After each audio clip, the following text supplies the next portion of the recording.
Hello, everybody. Welcome to another review from the Power Bomb Project. I'm one of your hosts, Daniel, joined by my other two hosts. It's Berman. Hey, Chris. So today we are reviewing NXT Great American Bash 2023. Great American Bash was originally a WCW pay-per-view, then it became a WWE pay-per-view, and now it's an NXT pay-per-view. Interesting how the Great American Bash legacy carries on throughout the years. But regarding that, I thought this was a very fun pay-per-view.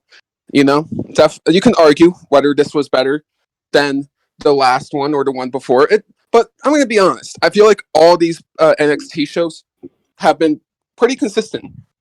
They've all been pretty good, at least since WrestleMania weekend. So, yeah, I am going to be pretty positive towards this review. I feel like, except for one match, but we'll get to that match. Yeah, for me it was very fun. I really did like it. It was fun.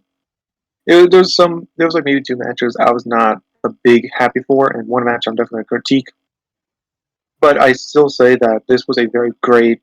I definitely say that NXT is very consistent with their pay per views than what you say is the main roster, and let's say the main roster mainly. Like most of the pay per views go downhill very very quickly. So this one's NXT so far have been consistently going up or consistently going in the middle. I would say. I'm probably in the same boat. They haven't, which is really funny because NXT has been delivering more of the pay-per-views more than WWE, in my opinion. And I'm just like, damn. But hey, good for them. Yeah, that's fair. Now, we're going to move into the opener. So, NXT Tag Team Championship Match. Gallus versus The Family, Tony D and Stax. So, I thought this was a solid opener. You know, you didn't get anything too crazy, but it was just kind of fun, simplistic, and, you know, it just kind of felt like classic heels versus classic baby faces. And you can argue that both sides, both Gallus and The Family, are stereotypes. You can definitely make that argument, but disregarding that, I don't think that even matters because it was a fun match. And yeah, The Family won here. I did not expect that, but considering how much the crowd loved them, I think that was the right call, to be fair. And Gallus, they could probably win the titles back down the line. Or who knows, maybe they move up to the main roster. So we'll have to see what happens. I don't expect The Family to hold the belts for too long, but that's just me. Overall, I'm going to give it a 7 out of 10. Yeah, this was very fun. I really liked it. I was kind of disappointed that Gallus lost. Same time because I love Gallus and NXT in general, but I think it's okay. The match was fun. A lot of distractions by what's his name, Joe Coffey, but it was kind of bittersweet revenge for D'Angelo, the family. So it's very fun. I think it was not that bad of a match. It's definitely a good way to start off the pay per view. They usually NXT. I used seen that most of the time they always start off with an NXT match. Sorry, NXT tag team match most of the time in pay per view. So this was a great way to start off. I would say. I give this a 7. Yeah, 7 for me. And I'm in the same boat, too. Overall, it's pretty solid. I just do have to mention that The Family has, like, one of the worst theme song known to mankind. Because it was just a bunch of rats, and I get it. They're mobsters, but it's stupid. But the Well, match itself... actually, Mhm. sorry, but that was just a one-time deal with the rats because they're trying to insult Gallus, saying that Gallus are rats. The real theme song is what happens after the rats. That's the real theme song they use. That rats was just a one-time deal they did. Okay, thank God, because if that was like the continuous theme, like this is absolute garbage. But the match itself, it was fun and excellent. Again, it kind of random seeing the family win because it's Gallus is more established, but maybe the family will give up those titles in like a month or two or whenever the next pay per view is. So we'll give it a 7. All right, now we move on to the Weapons Wild match. Roxanne Perez versus Blair Davenport. Now, I got to critique one thing. This isn't just a WE thing. This is just something multiple companies do. And I personally hate it. I hate when they take no DQ matches or street fights and try to give them fancy names. The Tribal Combat, Weapons Wild. Like, just shut the fuck up. Call it a street fight, for fuck's sake. I mean, it really is that simple. We don't need to get all cute and give it a little nickname every single time. That's just my personal take. But Anyhow, I thought this match was really good. Not perfect, but it was a very fun match. And you had Roxanne's family in the front row, and Blair is doing a good job being the heel here. And Roxanne is, having that advantage with the crowd. And, the match ends with pop rocks on the chairs, a stack of chairs. I thought that was a good ending, pretty good ending. And yeah, overall, gotta give this match a 7.5 out of 10. Yeah, for me, this was a very fun match. I was disappointed because I really wanted Blair Davenport to win because I really like her more than Roxanne Perez. But this was it was not that bad. And another thing is that I don't really care about when people, they do names. They did like weird names for like a different match type. To me, it just makes them sound fun. So the Weapons Wild, I'm perfectly fine with that. It could have been just said Extreme Rules Street Fight, but Weapons Wild just sounds more fun to me. But yeah, I think this was a good match too. I gotta say too that this is probably I think that second time in NXT that a heel made a girl cry. The Roxanne Perez's sister, I think. Um, she was crying after Blair Davenport just got in her face and just started crying like hell. That's the second time I've seen NXT do that. I don't see a lot of times people any promotion really do that so far. So that's very interesting. I kind of like that part, but the match was still not that bad. I really liked it. It definitely counts as a very good street fight too. Not that best, but pretty good. So I do 7.5 for me. And I'm in the same boat. I thought it was mostly a Roxanne show more than anything. Like there were some cool moments that Blair, right? That's how you pronounce it, or Blair. Blair. There we go. Where she essentially did like a shotgun kick to Roxanne towards the staircase, which looked absolutely devastating. And it was kind of fun seeing her like kind of just tease like her sister and making her mom.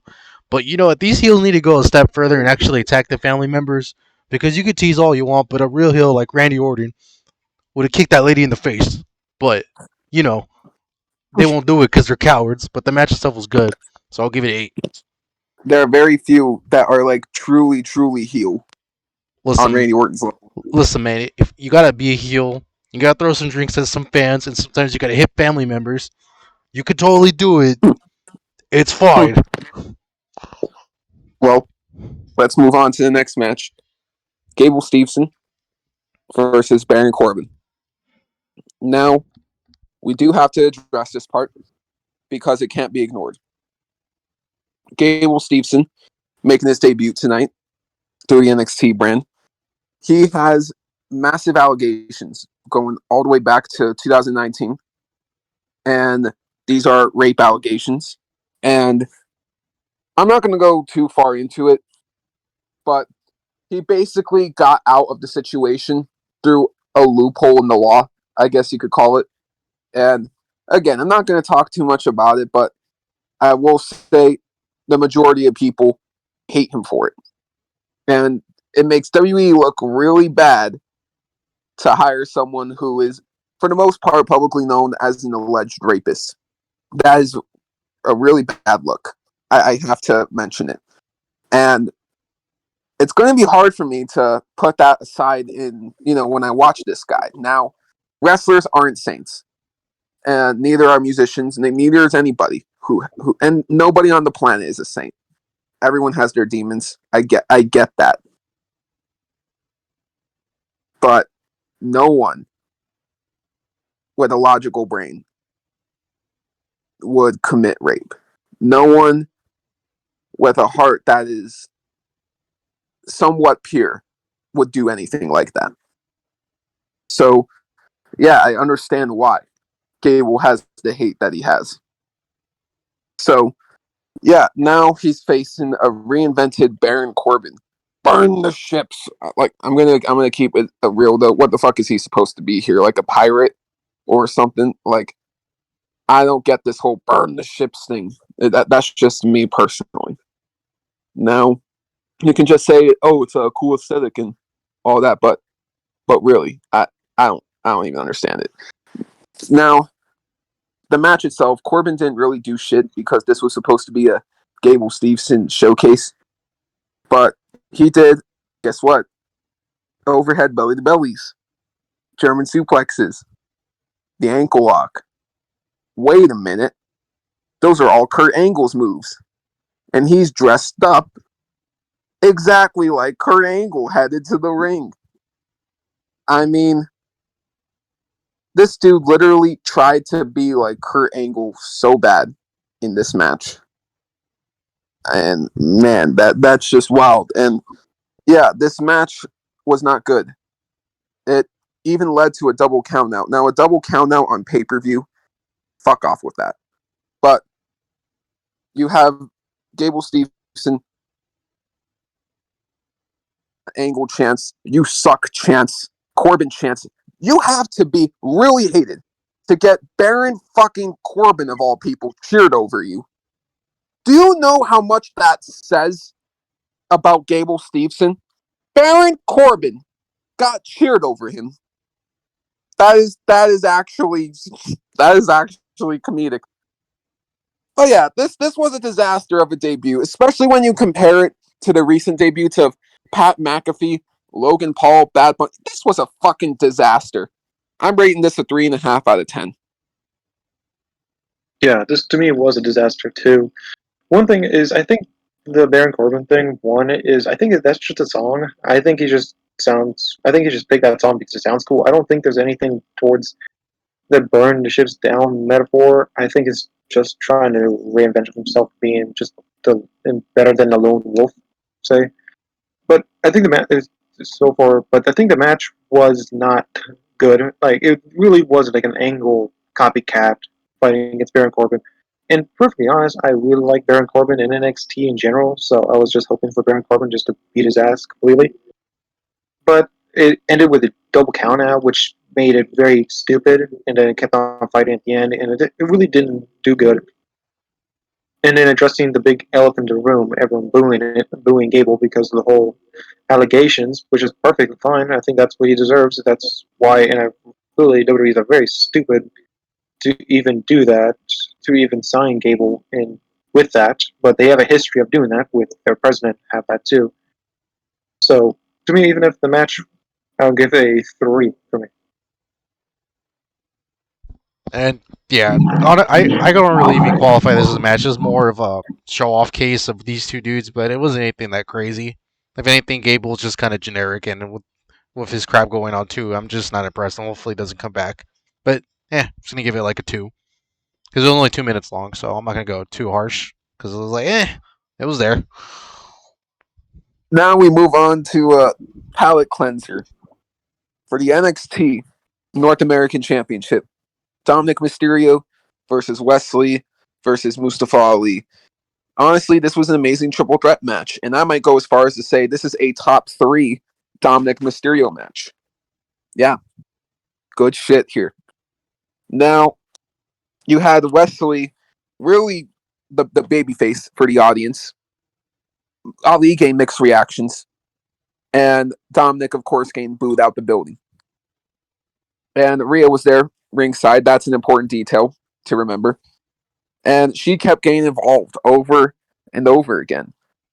And, Wesley did everything he can to try to get some offense on Dominik Mysterio. He even jumped over her to hit a senton onto Dominik Mysterio, which was a great spot.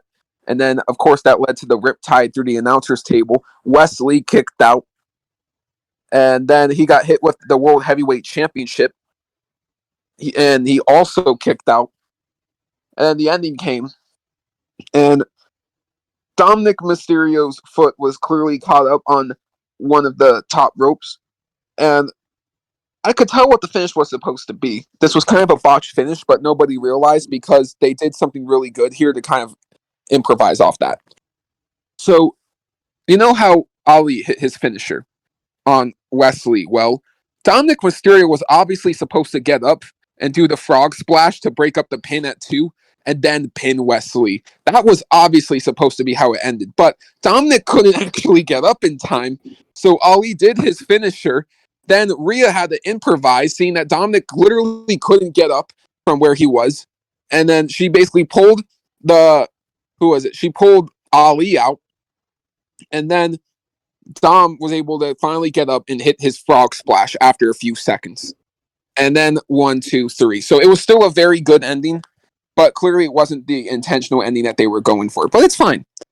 Overall, I thought, again, just an amazing triple threat. I'm going to give it a 9 out of 10. Yeah, to me it was very fun too. This was a great match. Definitely, they say the second best match of the night.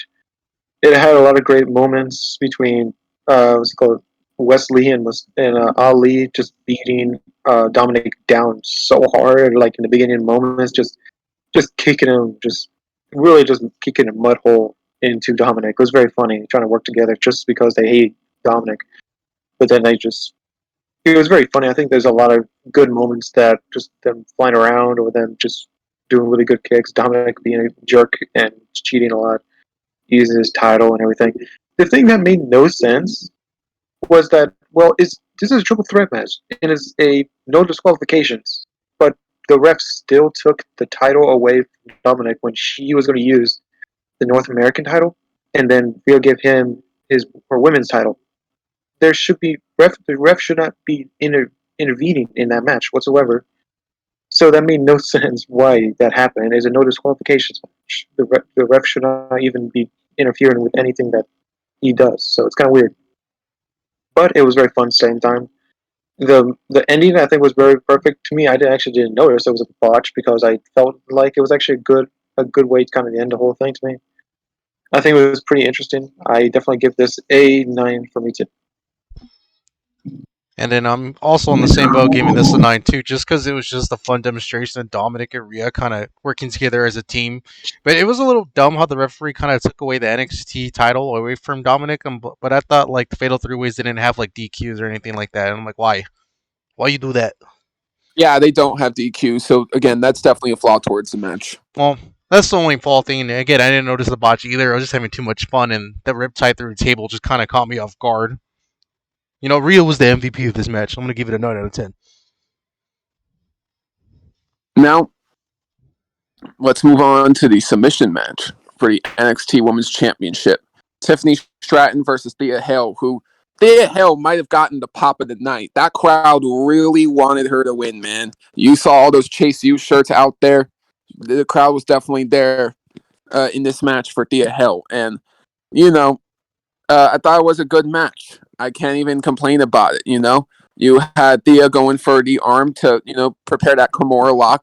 And then you have Tiffany Stratton doing damage to the spine and, to hopefully try to get in some submission that will take her out. And eventually that is what happened as she locked in the Boston Crab for, it felt like a good 2 to 3 minutes they were locked in that submission until Andre Chase decided to throw in the towel and give Tiffany the win, which, yeah, there was a huge rain of boos, as you could imagine.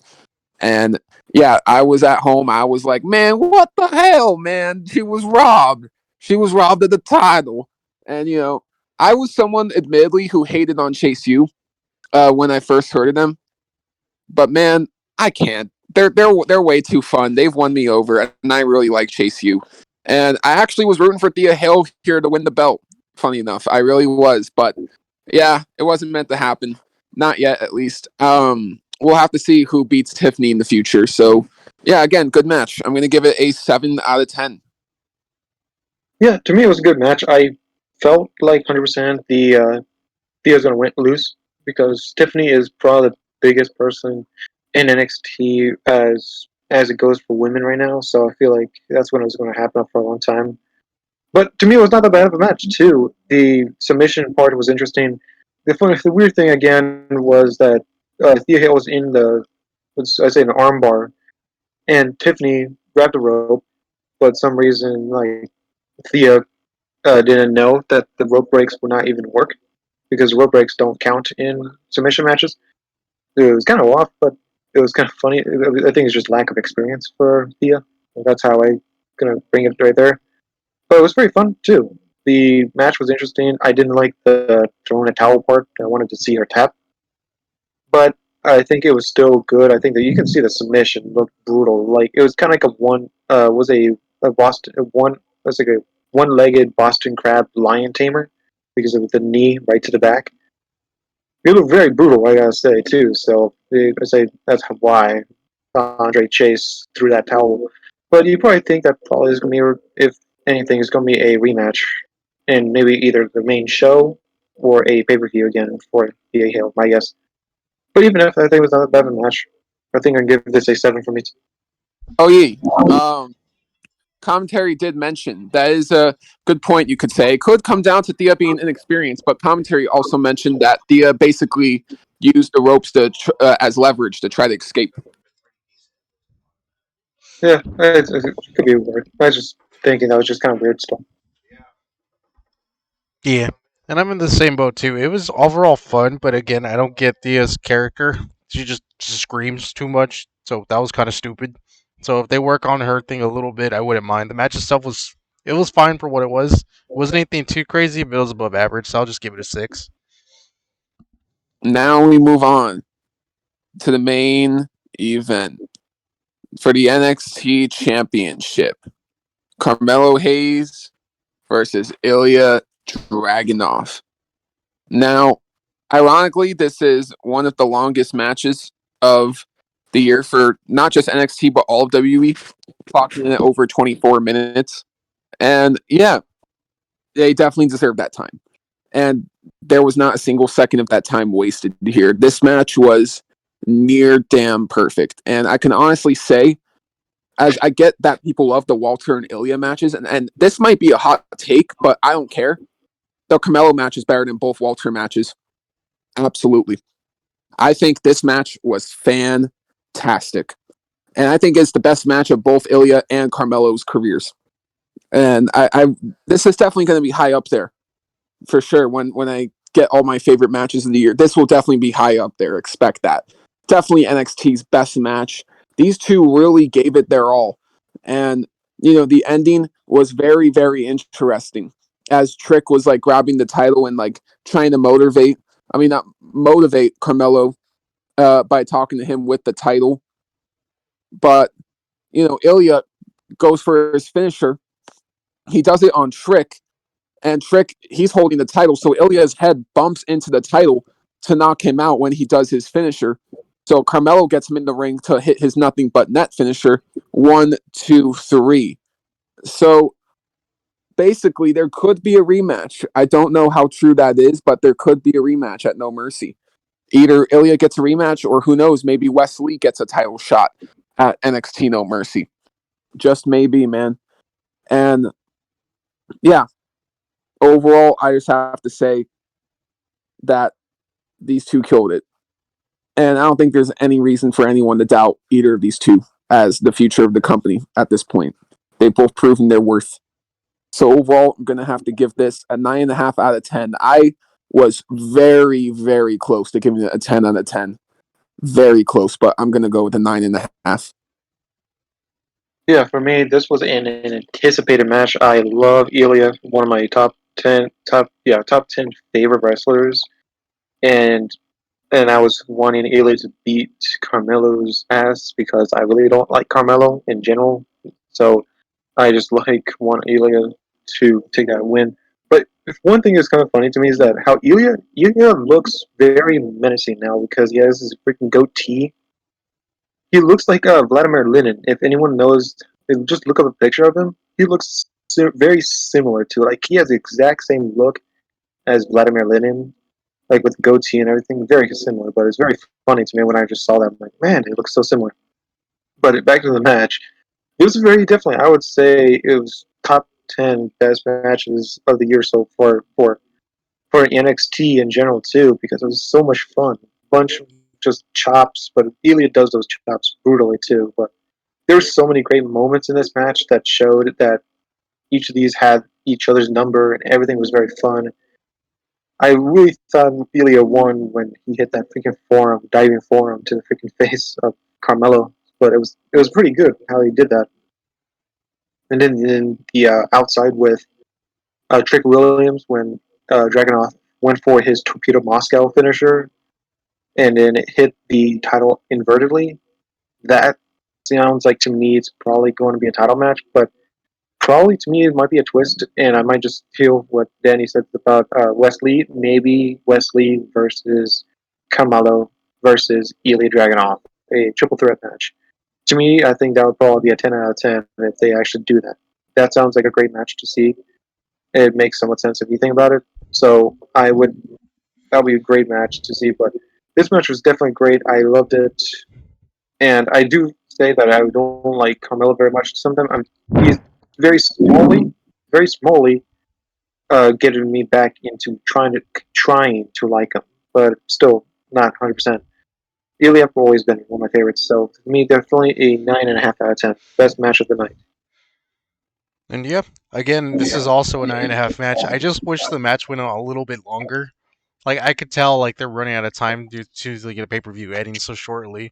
But I think my favorite part of the match was just Elon Dragunov hitting that nasty power bomb, like mid-air, and I thought that was like the instant moment where the match was over. But I didn't even notice that little detail of him getting him by a title. So there's that. So it was really good. So I'll give it a 9.5. Wish it was longer. So hopefully when they run it back, at least 40 minutes. But this is WWE, so they're probably not going to do that. So, yeah, overall, I'm going to give the whole pay-per-view a 7.5 out of 10. Yeah, for me, definitely, I give that too 7.5 for me. Same here. 3 7.5s. Well, I will say this. People, I may be going to NXT No Mercy. Just a maybe. Just a maybe. And if I do end up deciding to go, just know there could very likely be a giveaway. So keep that in mind, folks. I'll be updating y'all on that very soon. So, thank you all so much for watching this review. I've been Daniel. I've been Berman. All right, Chris. And we'll see you all in the next one. Take it easy.